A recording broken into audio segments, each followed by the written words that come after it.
Drama serial पल दो पल की नेक्स्ट एपिसोड इंतहा से ज़्यादा इंटरेस्टिंग है क्योंकि अब फाइनली वफ़ा का भी राज फाश हो जाने वाला है। वफ़ा जो कि अब बहुत खुश है बासित के साथ निकाह करके, और वो ये समझ बैठी है कि बासित की ज़िंदगी में वो आला मकाम वो हासिल कर लेगी जो कि रोशीन ने कर रखा था। अब ये सारी की सारी गलत फहमियाँ उतर जाने वाली हैं।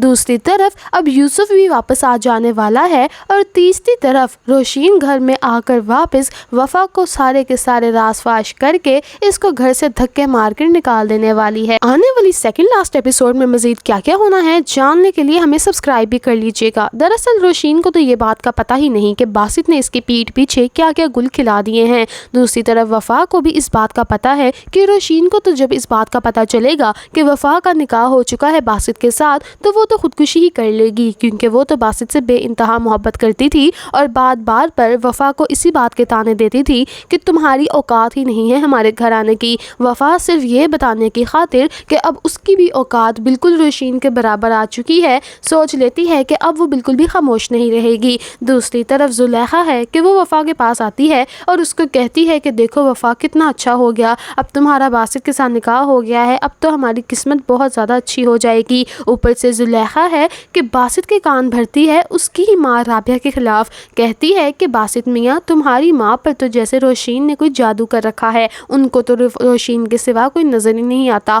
मेरी वफ़ा भी तो अब इनकी ही बहू है ना, देखो वफ़ा को बिल्कुल भी इन्होंने प्यार नहीं किया, ना ही कोई तोहफ़ा दिया कि वो अब इस घर की बहू बन चुकी है। जिस पर बासित कहता है कि आंटी आप फ़िक्र मत कीजिए, जो कुछ हो रहा है अब सब कुछ ठीक होने में टाइम लगेगा, और वैसे भी अम्मी इस शादी से खुश नहीं है, मैंने अपनी माँ के ख़िलाफ़ जाकर ये शादी की है। जिस पर वो कहती है ठीक है जैसी तुम्हारी मर्ज़ी। जबकि दूसरी तरफ वफ़ा के पास जुलेखा जाकर कहती है कि मैं तो सोच रही हूँ अब तुम कुछ कर ही दो, और वफ़ा तो इतनी शातिर है कि उसने पहले से ही अब रोशीन को कॉल करके बता दिया है कि रोशीन मेरी शादी बासित के साथ हो गई है। दूसरी तरफ रोशीन के घर वाले आते हैं बासित को समझाने के लिए, लेकिन उन बेचारों को जब ये बात का पता चलता है कि बासित ने तो दूसरी शादी ही कर ली है तो बहुत ज़्यादा शर्मिंदा होते हैं और खड़ी खड़ी बातें सुनाकर घर वापस चले जाते हैं। लेकिन बेचारी रोशीन वहाँ इतना रोती है और कहती है कि बासित ने अच्छा नहीं किया, ना मेरे साथ ना अपनी बच्चियों के साथ। क्या उसको शर्म नहीं आई कि वो 3 बेटियों का बाप है, उसको वैसे भी बेटे की ख्वाहिश थी और अब उसकी ये ख्वाहिश भी पूरी हो ही जाएगी, लेकिन मैं अपनी बेटियों को अब वहाँ पर नहीं रहने दूंगी,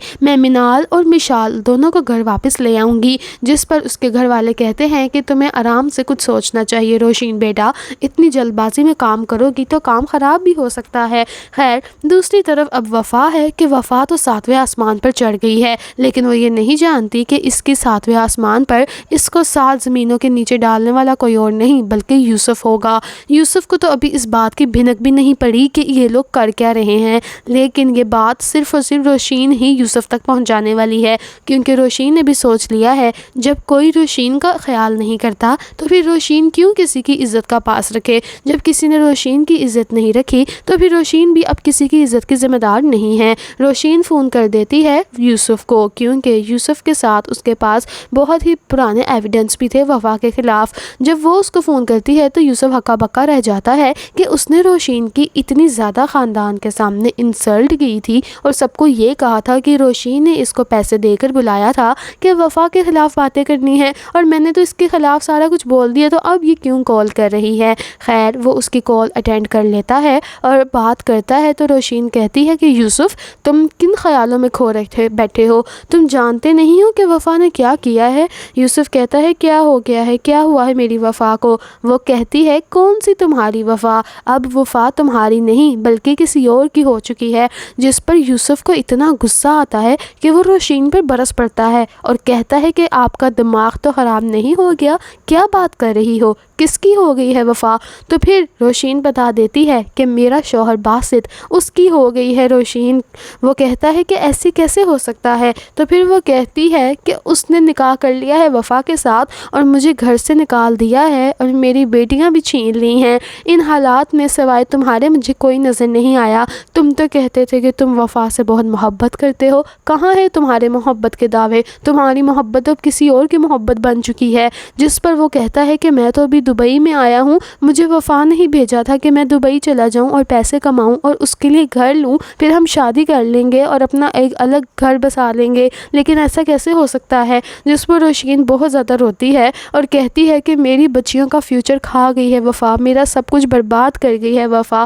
یوسف تو فون بند کر کے غصے میں پاگل ہو جاتا ہے اور اب اس نے پلان بنا لیا ہے کہ واپس آئے گا اور باسط کو ایک ایک ایویڈنس دکھائے گا کہ کس طرح سے وفا اور یوسف ریلیشن شپ میں تھے اور کس طرح سے دونوں نے وعدے کر رکھے تھے شادی کرنے کے، اور باسط کی اتنی دولت دیکھ کر وفا اندھی ہی ہو گئی تھی۔ خیر دوسری طرف وفا ہے کہ وہ تو اتنی خوش ہے باسط کے ساتھ کہ جس کا کوئی سوال ہی نہیں۔ دوسری طرف منال اور مشال کو اتنا زیادہ ڈانٹتی ہے اور ان کو کھانا بھی نہیں دیتی اور سلا دیتی ہے۔ بچیاں جب کہتی ہیں کہ ہم نے اپنی ماں کے پاس جانا ہے تب ان کو اتنا مارتی ہے کہ دونوں بچیاں رو رو کے سو جاتی ہیں، لیکن جب ان کی دادی رابعہ وہاں پر آتی ہے تو کہتی ہے کہ منال اور مشال دونوں کو اتنا تیز بخار ہو رہا ہے، وفا تم کہاں پر تھی؟ جس پر وفا اب اپنے اصلی رنگ دکھانے لگ جاتی ہے۔ پہلے جو اس نے لبادہ اوڑھا ہوا تھا اچھائی پن کا، اب وہ بالکل بھی نہیں اوڑھ رہی اور کسی کا بھی لحاظ نہیں کر رہی، کیونکہ وہ تو باسط کو حاصل کرنے کے لیے اچھی بنی ہوئی تھی،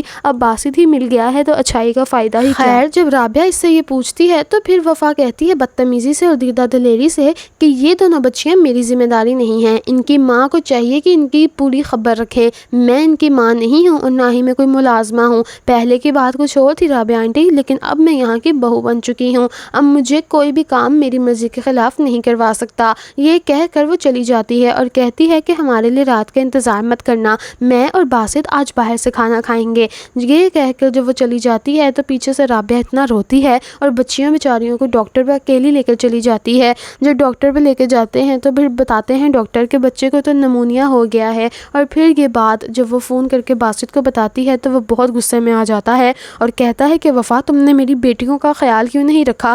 میں تمہیں اس لیے شادی کر کے تو نہیں لایا کہ تم میری بیٹیوں سے ہی اوجھل ہو جاؤ۔ جس پر رابعہ بھی اب چپ نہیں رہتی اور وہ کہتی ہے باسط یہ کیا خیال رکھے گی منال اور مشال کا؟ اس نے تو صاف صاف انکار کر دیا ہے کہ یہ اس کی بیٹیاں نہیں ہیں اور نہ ہی اس کی ذمہ داریاں ہیں، یہ بیٹیاں روشین کے پاس چھوڑ آؤ۔ جس پر باسط بہت زیادہ برس پڑتا ہے وفا پر۔